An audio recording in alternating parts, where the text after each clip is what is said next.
What's up, everybody? Welcome back to the channel. Now, I've got a hell of a video for you guys today. We've got some more information. I got an update on an article I covered a little while back. Check this out, y'all. Right quick. House formally subpoenas Act Blue as feds confirm suspicious activity tied to Democratic fundraising. Sorry about that, y'all. But just to get you guys up to date right quick, here's a quick little video. We have just been made aware that 6 attorney generals are investigating Act Blue. The attorney generals represent the state of Texas, Wyoming, Missouri, Virginia, and 2 others. Our OMG Citizen Journalist Army has been activated all across America, assisting us in the ongoing Act Blue investigation. Here are the top submissions we received this week. He did not take $300,000 worth of anything in 3 years. Not with what they tell me here. This is what they say. Because what they tell me here is a lot of bullshit. This is the list we're going on. Yeah, I'd like to see that. Election Watch. I mean, yes, you have donated, but not that much. A lot of problems with Act Blue. And most all of that was all refunded. No, That doesn't. ridiculous. You've never had a day where you maybe donated 53 times? No, Okay.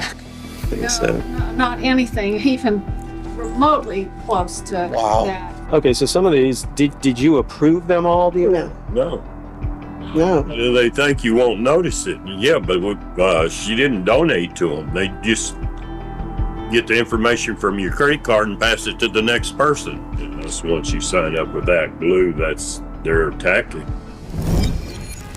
Alright, so yeah, that's quite insane. Now, the video we covered, there was like loads and loads and loads of people that they went over that were donating 3, 4, 5, 50 something times per day to the tune of hundreds of thousands of dollars. And this is quite suspicious. So James O'Keefe has been out there investigating this, getting these people's names, going to their house and asking them. And most everybody's house that he goes to, they all say, no, we don't donate near that much. We don't even make that much in certain cases. So now the House has gotten involved, and as you saw, state AGs are getting involved, and we've got some updates. So check this out, y'all. House investigators formally subpoenaed the Democratic donations platform Act Blue in a rapid expanding probe into possible illicit foreign funding in the 2024 election after the Treasury Department confirmed to Congress its money laundering detection system has generated hundreds of suspicious activity reports related to the online fundraising giant. The dramatic developments were communicated to House members and Act Blue itself in a series of memos this week obtained by Just the News that reaffirmed that lawmakers fear foreign adversaries like China, Iran, Venezuela, and Russia may be routing illicit foreign money into Democratic coffers by using the names of unsuspecting American donors. This is terrible if all of this turns out to be true. If they find these investigations and they actually are laundering money from China, Russia, Venezuela, Iran, and all these places, wow, buddy, that's going to be outright insane and wouldn't really surprise me. It's going to be insane, but to be honest with you, as much news as I read and cover constantly, nothing that comes out of the Democratic Party really surprises me these days. You know, I used to lean Democrat, to be honest with you guys, but not no more, not even close. Although Treasury has not yet produced any records, it is currently reviewing hundreds of potentially responsive records according to 3 video conference calls between committee and Treasury staff since the initial request. House Oversight and Accountability Chairman James Comer wrote colleagues in a confidential memo Tuesday night. Comer's committee, House Administration Committee Chairman Brian Steele, and Senator Ron Johnson recently requested access to suspicious activity reports filed by financial institutions concerning money flowing through Act Blue, and Treasury revealed this is one of the largest records reviews it has conducted this Congress, according to the Comer letter obtained by Just the News and first reported by the New York Post. As Comer's team awaited a review of the SARs, Steele's committee sent a subpoena Wednesday afternoon to Act Blue demanding massive fundraising platform turn over records on how it confirms donors' identities and endures or I think that's supposed to be ensures no fraud or money laundering occurs with contributions going to Democratic candidates and groups. The committee is compelling via the attached subpoena the production of documents and communications related to ActBlue's donor verification policies and the potential for foreign actors, primarily from Iran, Russia, Venezuela, and China, to use ActBlue to launder illicit money into the U.S. political campaigns, Steele wrote in the letter to ActBlue CEO Regina Wallace Jones. Steele said he was concerned about the fundraising platform's security practices after ActBlue disclosed to his committee last year that it did not require from donors on all transactions the credit card verification value, or the CVV code. You know, when you flip your credit card over to the back of it, there's a tiny little, usually like 3 number, or sometimes they put letters in them, code on the back of it. Yeah, that's the code they're talking about. In case you didn't know, I'm sorry if that came off, kind of arrogant or patronizing or something like that. I apologize, but some people don't know what that is, and I figured I'd just get that out there right quick. So I apologize if that came off patronizing. Associated with the credit card or debit card used by the contributor, a key protection against identity fraud and money laundering. You explained that your platform did not require contributors to provide their CVV when making an online contribution in all transactions, he wrote. Now, when we covered this story, I forget how long ago it was, like a month, maybe a month and a half ago, we learned in that article that after they were contacted and questioned about not requesting the CVV code, they immediately implemented requesting that code to get that code from people to verify identities, which is crazy. Specifically, Steele's letter demanded that ActBlue turn over to his committee any changes to ActBlue's CVV verification policy since October 2023, so we know for a fact, well, probably for a fact, because I read it from a news article, so that could be a lie, but we know from that news article, I should say, allegedly, that yeah, they changed that policy, so that's going to show up. All documents related to contributions ActBlue has processed via prepaid cards, including a breakdown of any contributors from credit cards originating outside the United States. Any entities that ActBlue has deplatformed due to a decision not to process by any third-party payment processors or because the source of funding came from a foreign or sanctioned source like Iran. All reports received from U.S. citizens alleging unauthorized or fraudulent donations made in their names. The GOP lawmakers have asked Treasury Secretary Janet Yellen, FBI Director Christopher Wray, and Director of National Intelligence Avril Haines to provide them access to any suspicious activity reports related to monies passing through ActBlue that were filed by U.S. financial institutions as part of their money laundering monitoring activities. SARs are some of the most sensitive documents the industry files with the government.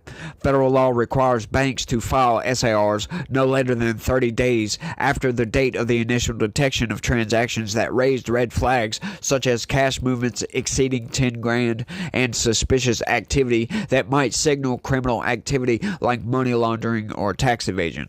We request that the department make available to CHA and PSI staff all suspicious activity reports related to ActBlue, specifically regarding fraud, money laundering, identity theft, and the use of prepaid credit cards, debit, and gift cards. In this context, the Johnson and Steele wrote last week. I don't know why they put the Johnson and Steele wrote. Maybe they meant to say the Johnson and Steele committees wrote last week. There you go. Get it right, y'all. That's 2 editorial corrections I've made to you guys. So get your stuff straight. I know these people write up hundreds of thousands of words in these documents, so of course they're going to get stuff wrong.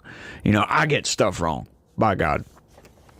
2 months ago, Steele's committee completed a computer analysis of hundreds of thousands of small donations passing through Act Blue to Democrat candidates, and the findings triggered concerns that donors living in low-income areas were being credited with making hundreds of donations through Act Blue far beyond their financial means. Now, this is what James O'Keefe is investigating, and this was what we covered on that last video. Some of those donations were insane. Like, there was one of them that they were making 5 donations a day, and over the span of a year, I think it was that one that was 1 year, they donated over $800,000. There was another one that was like 1.2 million over the span of 5 years. And this is like small dollar donations too, so they're making lots and lots and lots and lots of donations. It's like, are you guys trying to get caught by doing this? Seems insane to me. Let's keep going. Those findings led Steele to refer evidence to attorneys general in 5 states for possible criminal or civil investigation under consumer fraud statutes. In a few short weeks, those investigations expanded to 19 states. Earlier this month, Republican consultant in Wisconsin filed a lawsuit in Waukesha County Circuit Court alleging his identity and old campaign email was used to make hundreds of donations without his permission on a credit card from California. Mark Block filed the suit under Wisconsin's organized crime laws, saying he believed he was an identity theft victim of an ongoing racketeering scheme. His suit named a John Doe donor as defendant and asked a court to issue an injunction prohibiting further use of his identity and emails. You would figure, like, they wouldn't need an injunction. You would figure this guy would have contacted Act Blue previous to filing actual charges with this, and they would have stopped this. But, you know, you never know. Filing the injunction forces them to do so. And if they do, they can have criminal charges pressed upon them. So I understand that. And maybe they did do that. You never know, and they're just not reporting it here. But I'm just saying. Given plaintiff's political leanings, he would never consider or consent to donating to any of the Act Blue campaigns, the lawsuit said. So that tells me this guy must be a Republican. Block's lawsuit exposed concerns about straw donors, contributions using the identity of one person but with money from another. Back in the 90s, the Democratic Party was rocked by the Chinagate scandal that revealed that Chinese-tied businessmen made millions of straw donations to Democrats to help Bill Clinton's re-election efforts in 1996. Dozens were convicted, and some went to prison. Okay.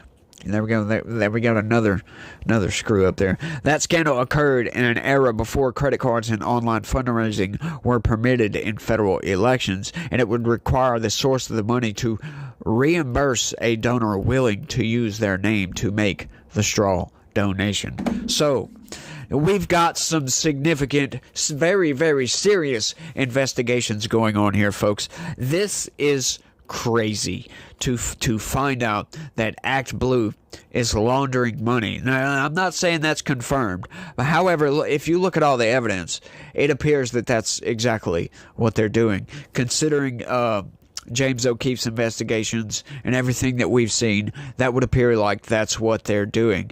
And, you know, I've got to say, a lot of those lawsuits, you know, Act Blue probably funded a lot of those lawsuits. So it gotta make you wonder, you know, is China involved? I'm really curious to find that out, especially if Russia is involved. I would really love to know if Russia is involved, because you know the Democrats, they're constantly projecting onto people. As a matter of fact, like all those people from that David Pakman video the other day that left all those nasty comments, they're just projecting onto me, saying I'm lying. Well, David Pakman was the one that was actually lying, but, you know, that's neither here nor there. But I'd really like to find that out, because that would be just one of the biggest ironic shocks to the system, I think, that, they're constantly accusing Republicans and Donald Trump specifically of being a Russian asset and, Russia, and all this other garbage, right? And then come to find out they're in bed with Russia. They're getting money from Russia funneled through their donor donations. It's like, hang on, what would be really going on with that, right? Like we had that scandal come out that Russia with Tenet Media is what it was. Sorry, I forgot for a second. Tenet Media was accepting money from Russia, from Russian state media RT, to pay influencers in America. Now, we don't know exactly what for. They say it's to feed Russian propaganda. But if you go and look at some of the influencers, they weren't. It had nothing to do with Russia. None of it had nothing to do with Russia. They're just conservatives, right? Like one of them was Tim Pool, and basically he explained this whole thing out, and I can't do it justice, but basically what he had a show that he allowed Tenet Media to license. Right, I was kind of aggravated when the show went over there because it came from one of his channels and went to that channel. And it was kind of hard to find because at the time I wasn't subscribed and blah, blah, blah, blah, blah. You get it. But I watched that show. It was a pretty good show. And most of the time, this is what's funny about it, because MSNBC and CNN, and they went hard. Oh, they're just Russian plants, and they're just propagating all this Russian propaganda, right? But the show wasn't even really about politics at all. So it's like, it made CNN and all these places look like fools that were saying that these people were absolutely propagating Russian propaganda. It made absolutely no sense, folks. Made no sense whatsoever. But this is kind of crazy, and it just once again blows my mind that companies, this doesn't reflect upon the Democratic Party by no means, and I understand that. I totally understand that. But it just blows my mind, some of the stuff that people are willing to do to get rich, to launder money into the system, and just do underhanded stuff in general. Just blows my mind constantly. But I need you guys to do me a big, giant, huge, large favor if y'all could. Do me a favor, smash that like button for me, subscribe to this channel, and share this video anywhere and everywhere you can. It really, really helps. I'm trying to grow the channel, y'all, and smashing that like button really, really helps out a lot. If y'all could do that for me, I would greatly appreciate it. And I think that's all I got. But I want y'all to let me know what y'all think is going on with this information right here. What do y'all think Act Blue is doing? Y'all think they're actually laundering money from Russia and China? Or do you think they're just laundering money in general? Or do you think these are false allegations? Let me know what you think. That's all I got for this one. I want to thank everybody for watching. And y'all try to have a good day. Stay legitical. Peace.